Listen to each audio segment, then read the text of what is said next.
It's one thing to like muscle cars and sports cars and high horsepower cars when you live in a temperate climate. But when you, like us, live in a snowbelt area, in our case southeast Michigan, and you still want to enjoy power and handling and fun, come wintertime that can be a problem. Well, with the Audi S5, we're looking to see if that answers all of our issues. Does it handle well? Is it fun to drive? And can it deal with the winter? Well, that's what we're going to find out here today on Rumblestrip.NET and 10-Minute Test Drive.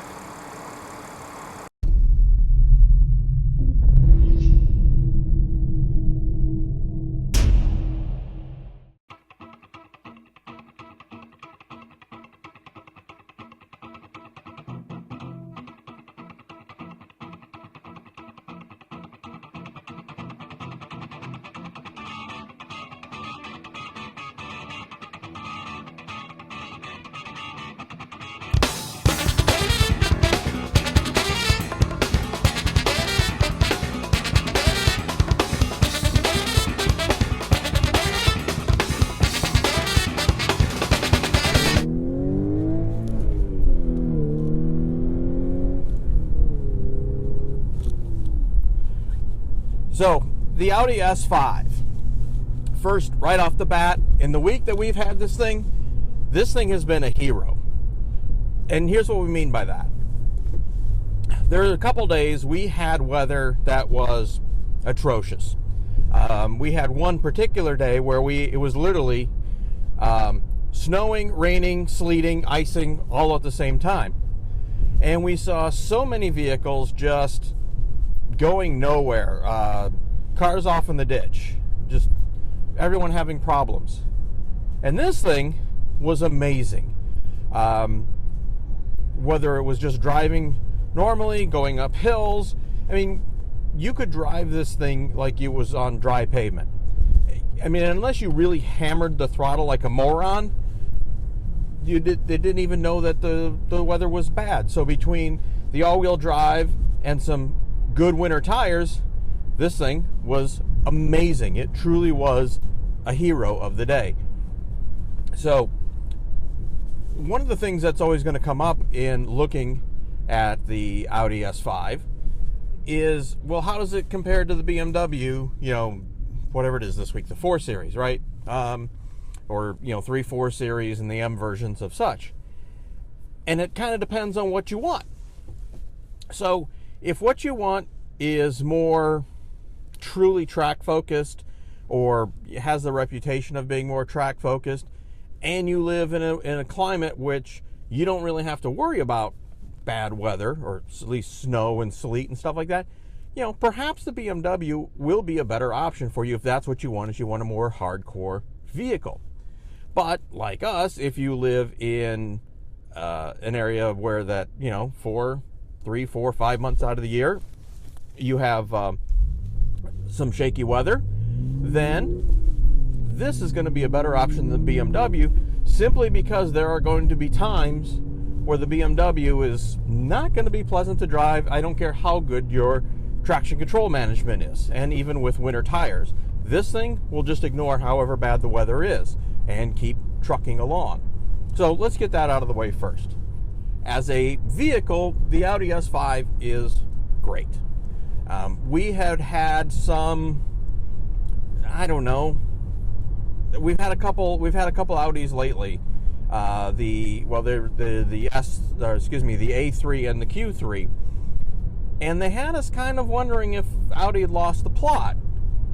Just for what you're paying for them, they were just okay. They weren't anything exceptional. Didn't see the value in the premium that you'd pay to have the Audi. The S5 that we have restores that faith. And what really restores that faith is the fact of how old this design is. Not only just from the outside, but the basic chassis itself. I mean, you're talking something that's 7 years old and about ready to come up for redesign. In fact, I think we'll see something later this year. But it still looks really good. This will be one of those timeless designs that doesn't matter, 20 years from now, this car will still look good. The interior design is still very good. Now, there's a few things in here that are starting to be a bit dated or a bit off, and in some sense, some of the controls for the center display and the trip computer and all that are actually on the windshield washer stock, which, okay, it's an interesting place for it, but once you learn where it is, you can cycle through it, and it's not too much of a problem. Some of the other controls in here are, there's newer versions of this from Audi that are a little bit better. But to get in, to drive it, to put miles on it, whether you're hammering on a back road or, going down the highway, this thing is an absolute pleasure to drive, that ranks up there with some of the best cars that we've driven. Not from, I'm going to say from a complete driving experience, but just you kind of look forward to driving because it's fun. It doesn't let you down. It pretty much answers all your calls. Now, that's not to say it's perfect. These cars have a reputation of being nose heavy, and you kind of think, okay, and you throw it into some corners, and you can definitely feel the weight out front. And what you're going to find is when you pop the hood, you understand why that's such. Because when you line up, say, a center line with the front axle, and then you draw a line up and you kind of look into the engine bay, well, the center of the front axle and the back of the engine pretty much line up with each other. So you've got all that weight way out over the nose, and it explains why it's so nose heavy, and you have so much oversteer at times in the vehicle. Now, that'll change with the new architecture, but that's the new architecture. In the next car, we're talking about this car. Unless you're hammering it on a track or you're going hardcore in the canyons, you're not going to really notice it that much. Normal day-to-day driving, even on off and on ramps, it's not that big of an issue, if it's an issue at all.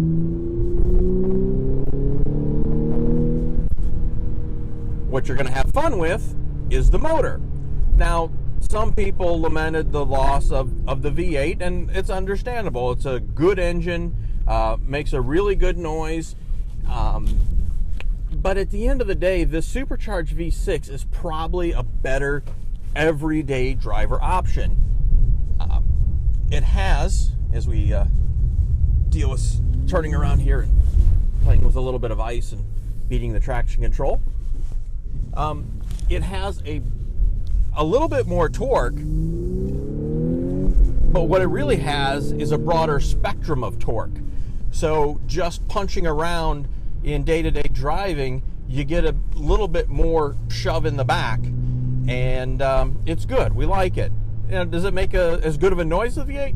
No. And in comfort mode, this thing is actually incredibly quiet. Only when you put it in the sport mode do you really begin to hear the exhaust, and it makes a good noise. Is it fabulous? No, but it's good. Mileage on this is rated at 17 in the city, 26 in the highway, 20 combined.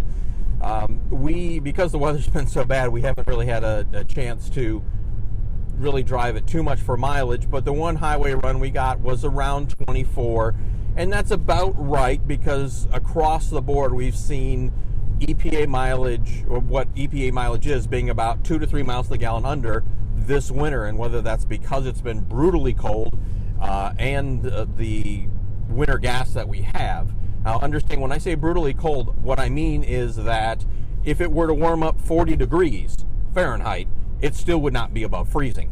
So that's kind of what we've had in the last month to 6 weeks here in Southeast Michigan, and really for most of the time that we've had the car. Now, this is a 2-seat coupe. How usable is the back seat? Kind of depends. If you've got kids and you got to move a car seat in and out of there all the time, it's not going to be a lot of fun. If you can leave it back there and just get them in and out, it's not bad. For an adult, it's not the easiest thing to get in and out of, but it's not bad. And once you're back there, the legroom is okay. I'm not saying I want to go back there and sit there for 3 or 4 hours on a long road trip, but it's livable if you're only going to be back there for, say, under an hour. Trunk room is actually very good in this. We went to and did a Costco run in this, and we were able to fit the big package of toilet paper and paper towels and 24 case of beer, a 24 case of soda, and a number of other things, and the trunk swallowed it up very well. So, I mean, unless you're going on a 2-week trip with the family, you'll be able to fit pretty much whatever you want back there. Obviously should swallow up golf clubs and without a problem. There is a centerfold. There's a spot in the center there which folds down, so if you've got skis or snowboards, you can drop that and that'll fit right through. So it'll swallow those as well. So trunk space is actually very good. The interior is what you've come to expect with Audi. The design is uncomplicated, and the quality of materials is very good. As we've spoken about, being so cold while we've had it, the fact that it has the Alcantara center section in the seats has been great, because you're not sitting down in 4-degree weather and sitting on cold leather. You have the Alcantara. The heat seaters do a really good job. I wish they would heat up just a little bit quicker. However, the high setting is very good. It'll get your butt warm, and you'll be turning it down. Now, it does automatically turn down after a certain point, but you may turn it down a little bit before that, because it's very effective once it's up to temperature. So overall, the Audi S5, we are incredibly happy we've been able to spend a week with it. When they come and pick it up later today, gonna be a little bit sad. This is definitely a vehicle that we want to keep. Yes, it's $60,000, well, just shy of 60 with how it's equipped. And sometimes you look at things at that and go, all right, 60 grand, there's no way it's worth that. But given how well this dealt with a really bad day in the winter, that premium or that price is worth it in our minds. Other vehicles, how they would have handled it could affect that, and that's what how they drive in that kind of weather, which is something we have to live with all the time, affect your perception. And just because this dispatched a crappy winter day like it was nothing, obviously that makes a big impression. So if you're thinking about an Audi S5, even though that this is at the end of its life cycle, this generation, it's still a vehicle that you really should get in and drive. And at 60 grand, is it on the expensive side? Yes. Could you maybe get a deal? Possibly. If you like it and it's a bit much, look at a CPO version of this. And depending on what year you get for the CPO, the S5, I think it was pre-2013, you'll be able to get with a V8, and maybe that's what you prefer. You'd prefer the naturally aspirated V8 over the supercharged V6. Well, there you go. Audi CPO program is pretty good, and you're going to get the warranty, which is always important with any German car. So Audi S5, yes, we like this vehicle a lot. It restores our faith in Audi. We look forward to the next generation, because if this one is as good as it is, we can't wait to see what the next one's going to bring.